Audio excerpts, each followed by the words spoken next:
So, of course, the real issue is here, if you know that you have some precursor risk situations where people might turn into patients because they develop a malignancy, is what can you do about this? And what became clear to me that it's really multifaceted. So we really have to consider stronger what just known risks mean for the patients, how they, or the persons at that stage, psychologically, but also who is at risk of really developing health problems, symptoms, and others.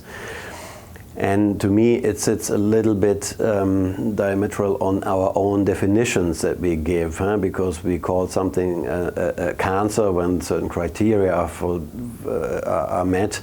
But right before that, we don't call it cancer yet because it's a kind of an artificial categorical step. And that is one of the things that we have to work on in order to explain better to the affected individuals.